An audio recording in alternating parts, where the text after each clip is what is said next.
As a great philosopher once said, war.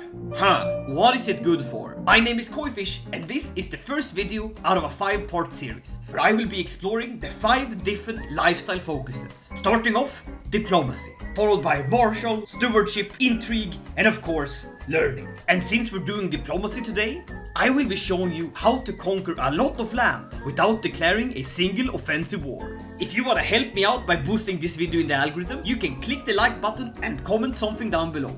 It really helps out. Now enough talking and more talking, because we're being diplomatic. There is a bunch of different starts that can really benefit from diplomacy. Medieval life isn't all about killing each other. Sometimes you can use the big words to avoid the big bloodshed. We are gonna conquer a lot of land using no offensive war. We're only allowed to defend ourselves and use diplomacy. For my start, I'm going with my absolute favorite character, Björn Ironside of Uppland. Son of Ragnar Lothbrok, grandson of Sigurd the Ring. Look him up in the history books. We are playing on normal with Iron Man mode. Cause if you're gonna do it right. Welcome to sunny Uppland. A great place in Sweden that I've visited many times. This start is great because Jarl Björn Ironside, he might be a Viking, but his true calling lies within diplomacy and being a charismatic negotiator. His wife, however, is more warlike, but she's intelligent. That is great. Let's take a look at the diplomacy lifestyle. As you can see, the diplomacy lifestyle has 3 different perk trees: foreign affairs, majesty, and family. For this one, we're going with majesty. There's a lot of good perks in this tree, like sway scheme power, increased by 30%, letting us befriend those rulers that don't quite like us. Firm hand, giving us monthly prestige per dread. Dread is super easy to get as a Viking. All you have to do is to capture people when you're raiding and execute them. But here comes the real good one. True ruler. Offer vassalization acceptance plus 25. Now this is where the strategy comes into play. We can declare 19 wars, but we're not declaring a single one. Because remember, we're not allowed to declare wars. Instead, we're taking some concubines. This woman is great. Now, we're gonna do something a bit dirty here. We are to divorce this woman and marry this one for a whopping 16 diplomacy. Iliana, you're great, but I'm sorry, we really need that diplomacy. It's not you, it's me. Now leave my court. Now, to make this work, we're gonna have to get people into our kingdom without fighting them. And the best way to do so is to offer vassalage. There's many factors that determine if the person will say yes or no to becoming a vassal in your kingdom. They have a base reluctance, and on top of that, if they are a different culture and different religion, they will be less likely to join up. But here in Scandinavia, pretty much everyone is Norse, and everyone believes in the Asatru religion, same as us. We can increase our power by having a bigger military, and we can make him like us more, making it more likely that he will say yes. Our goal is to form the Kingdom of Sweden. That will make it a lot easier to vassalize people, as we will be the rightful liege. And to do that, we need one more county. Preferably we pick someone that actually likes it a bit, like this guy.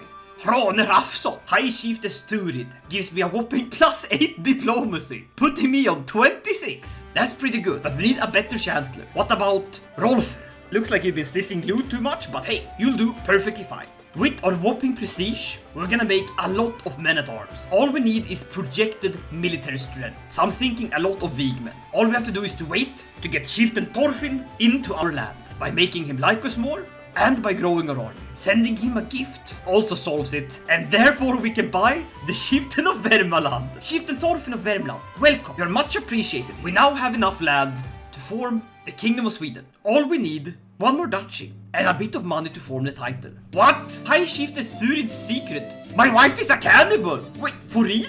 Are you joking? Yeah, it seems that my wife is a cannibal. Well, as long as she keeps her mouth away from me, in the sense of eating, we'll be fine. I hate war, but it's a necessary evil to defend yourself, especially against Englishmen. So let's sway Chieftain Harald, the most beautiful man in all of Norway. What if you look for secrets here, and we can find people... A daughter! Don't tell me this daughter is a cannibal too. My mother has died. Rest in peace, mother. We're slowly getting to the sum we need, but it's a lot of money. A local mystic insisted on seeing me and said that there's blood on his hands.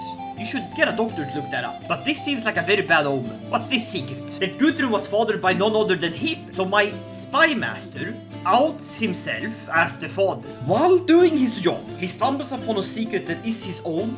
And he's so diligent to the cause that he's like, I banged this woman and I sired this child. I'm sorry, but you are the best spy master I've ever had. The woman I dream about. Is it this woman? Let's get some more bondi. Increasing our army, not to go to war, but to be scary. It's about the concept. There we go, he's utterly swayed, and we invite him into the fold. Hello, welcome. Now to do the same with this man. Befriend him would take 11 months. Same time as swaying, so let's get some friends.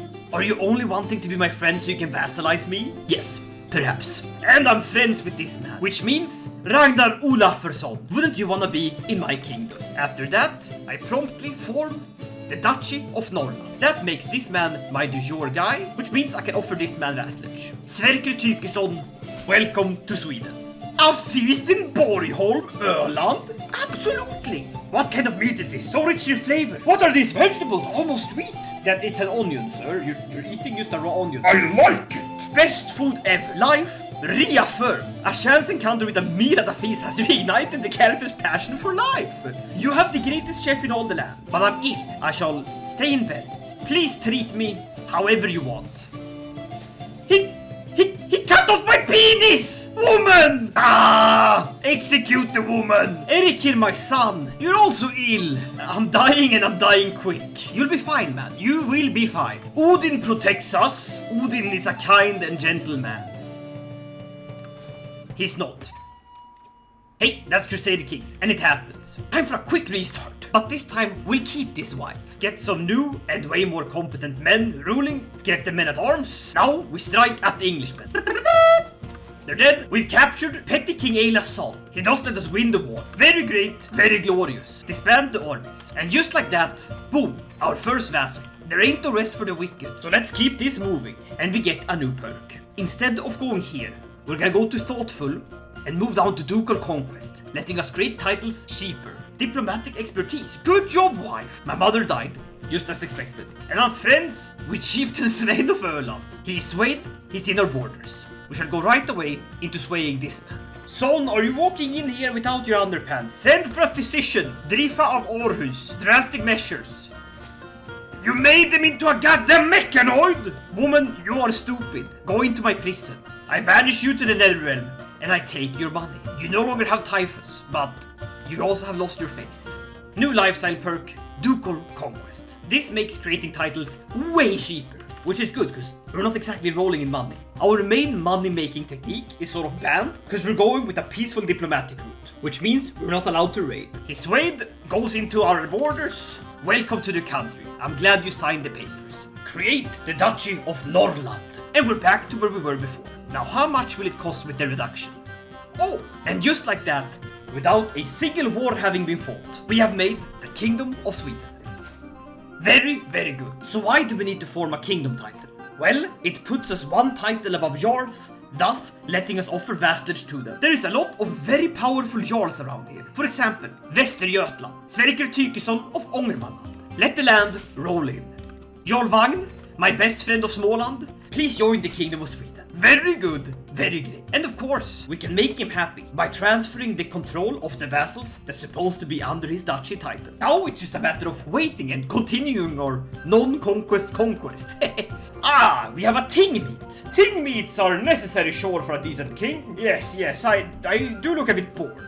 The men from Gästrikland have given shelter to a criminal from Uppland. Are you really gonna take that from Uppland? That literally summarizes the whole history of Sweden. Are you really gonna take it from this county? A man from Uppland would not challenge a man from Gästrikland like this and survive. And of course, a glorious runestone that it says how I ascended the throne of Sweden without killing a single man.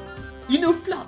Now it sounded like I bullshitted it by saying I haven't killed a single man in Uppland, but I mean I haven't killed a single man at all. I am now at the feast with Chieftain Rolf Ragnarsson of Hälsingland. He puked on my shirt, and I left. Farewell vassal, don't throw up on my new shirt next time. We have unlocked a dynasty legacy, mostly fair. Now we go into overdrive. If we were to give this man money, he accepts my vassalization. Själland is ours. But what about Jylland? He's at war, so we'll return to him later. This, however, unlocks a new idea. Can we just give people money to buy their land? Jarl of Jämtland, 37 bucks, and you become a vassal of me. Welcome to Sweden. The people of Gotland, however, they're a special breed. They claim that our realms are too distantly apart from each other. which is bullshit. It's not very far from here to here. Hello there, little lady. Here's some money. Please join my kingdom. Now we pick the befriend scheme, because we're picking it up a notch. Instead of just swaying people, we shall befriend them. Who would say no to a friend? Behold! I am Helgi the Ruthless. Bring me tankers of ale, women and pudding. Now, sir, do you want the women and pudding in the same tanker? Because that sounds a bit too kinky for Viking standards. Also, from your physical stature, I don't think you need any more pudding, or ale for that matter. Lest you dare tempt my wrath. The man screams at the gathered crowd. Evidently, this massive warrior is bored and looking to start trouble. It are no one that dares to face me, cowards. What I wouldn't give for a good brawl. Sir, you're an absolute unit. You're the fattest berserker I've ever seen. Give him pudding if he joins my ranks. We have Helgi, an amazing champion. Let's give him a woman he asked for. This woman, perfect. The ogre is in love with the beautiful princess. We shall commission an epic. A book about our family. Who shall we hire? Holmfrithur, the best storyteller in the land. It costs a lot of money, but what do we focus it on? My destiny? My family, of course. Holmfrithur is telling my brother Jarl Sigurd about the several exciting details she has discovered about my ancestors. Now, I believe the part with the dragon might actually be true, since put it into the darn song. It's really funny. It is said that Jarl Björn Ironside's family killed all of the dragons, but there are no dragons. That's right, they kept their promise. We have written an excellent family epic. It is a high drama, moral quandaries and tense duels. Everything my family has been forged from is in this book. Even the part with the dragon, seemingly so far-fetched, has become a touching moment outlining the destiny of my house. Thank you, woman! You are glorious! Well, if that's all you did, how about you come with me into court? Holmfrithur, you can't come on to me. She writes a family epic and then she's like, this book is so cool. What if I became a character in it? And she tries to bag me. Defensive negotiations. Giving us more opinion. Letting us vassalize Jarl Björn of Uppland and Chieftain Roald of Delamörk. Land and land. Very, very good. This is a lot of land, especially for never having fought a single offensive war. Who knew that being a rightful, kind man would take me this far? Ah! Lord Björn, my fearless stag! Oh, if it isn't the writer! My friend Holmfrithur is kneeling in the dust before me. Slay a wolf and bring me its pelt. What a dude, if your woman doesn't bring you pelts, that's not your woman. A son! Name him after my ancestor. Sigurd, an actual little baby boy. I shall educate him myself, and we shall vassalize more people. Very good. What about you, sir? Come on. What the fuck is you're bagging your own mother? Imprison them? What in the goddamn prawn hub is going on? You can't. It's not even your stepmother. That is it. I divorce you. If it wasn't for the fact that I've already had a bloot, my own son. I will torture you, my son, my own flesh and blood. There's plenty of flesh and blood to be ripped and torn here. Talking about flesh, a new wife perhaps, yes. One with incredible diplomacy. Like many men do when they end up getting divorced at this age. They get a Slavic wife. Welcome, but what's this? I can vassalize more people. Let's just pretend this didn't happen, okay? Oh, thank you. My friend, in my time of need, sends me a concubine. Vassalize more people, give control to the right man. Look at this! All this land. And all I have to do is to just tell them, hey, wouldn't it be great if you were in my land? We have a whopping 35 diplomacy. We could tell a mountain goat to jump off a cliff and he'd do it. All I do is feast, have fun, and just revel around. Have fun. I'm a fuckboy of the Viking age. No! Ivar, my brother! My only brother. Except for my older brothers. A great and glorious kingdom. Lots of land. Unified.